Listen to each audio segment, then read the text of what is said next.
since I've coughed on you guys like 3 times. See, this is the good thing about having a video lecture. You can't catch swine flu from me. So, as we begin to talk about the next set of structures, they are referred to as the limbic structures. And remember, the limbic system, as I mentioned to you earlier, the limbic system is important as far as emotions are concerned.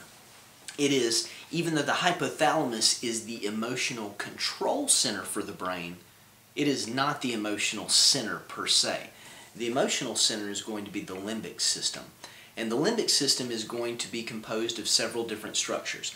The first one that we'll talk about as far as this is concerned is going to be the amygdala. And the amygdala is important as far as fear. Not only seeing fear and comprehending fear, but also response to fear. And sometimes aggression as well. So the amygdaloid structures are going to be important as far as seeing fear. So suppose you see somebody's face and they look angry with you. The amygdala allows you to comprehend what a person's facial features actually mean and how you should react to it. The second feature that is very, very important is the hippocampus. And there are several regions to the hippocampus. We're not going to go into all of that. But the CA1, CA2, CA3, and dentate gyrus, all of these are parts of the hippocampus. The hippocampus, I do want you to know, is important as far as learning and memory.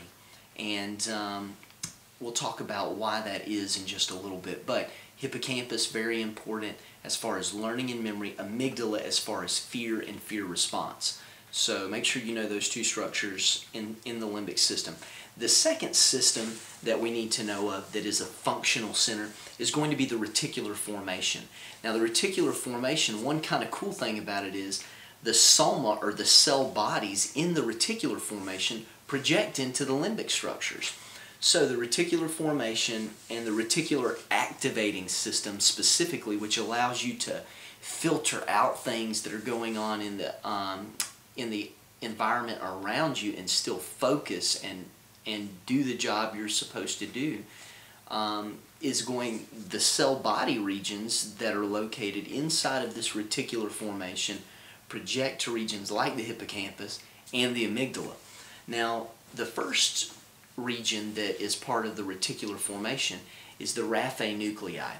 There are dorsal raphe nuclei, there are median raphe nuclei, and these nucleus, or these nuclei that exist there, are important as far as the formation and the release of serotonin. And you'll remember serotonin is one of those indolamines that was mentioned earlier in the lecture tonight as well as the lecture last week. So serotonin is produced by the raphe nuclei cells inside of this reticular formation. The second area is the reticular activating system.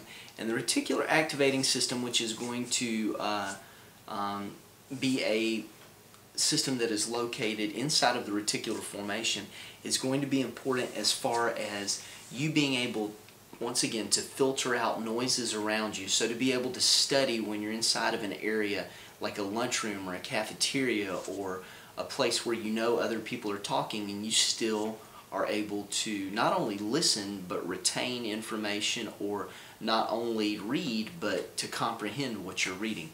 The other thing is, it's very important as far as your wake cycle is concerned. Whenever you are asleep, your reticular activating system's kind of shut down. So that's an important feature of the reticular formation. Next, we're going to talk a little bit about brain waves. And brain waves are measured through an EEG.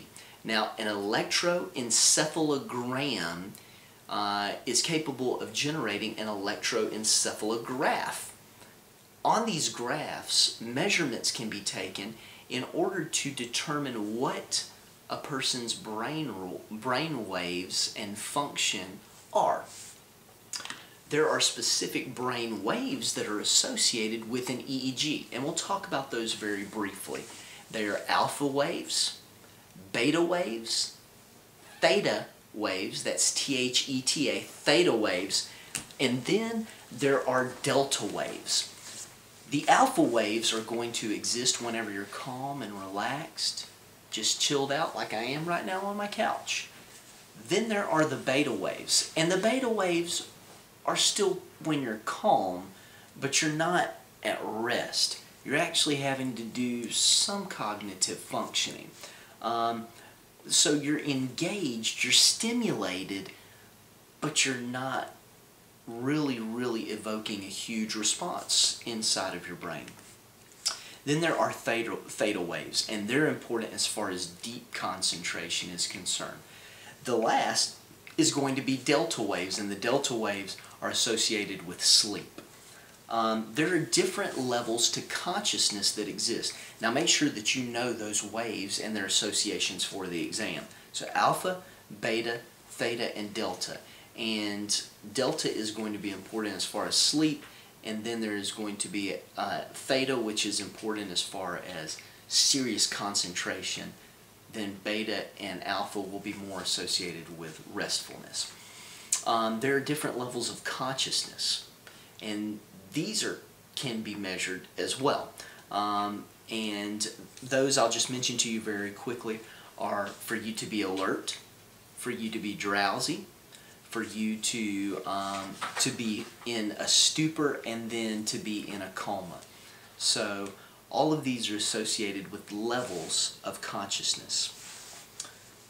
Once again, talking about the brain and waves that are generated. Remember, delta waves are generated and they are associated with sleep. There are two types of sleep you should be familiar with. The first is REM sleep, or rapid eye movement sleep. Now, rapid eye movement sleep is going to be associated with a very deep sleep. Then there is a non-rapid eye movement sleep. Those are defined as being a more alert form of sleep. And there are 4 stages to non-REM or NREM sleep. And then in REM sleep, there's only one type of REM sleep.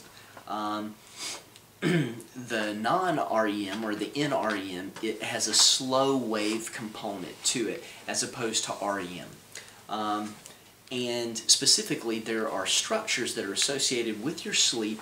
The circadian rhythm is going to be controlled, remember, by the pineal gland. Is going to release melatonin, and it is going to have a huge action at the suprachiasmatic nucleus. Now, the suprachiasmatic nucleus is important as far as your eyes are concerned and vision, but it's also important as far as circadian rhythmicity. So know that.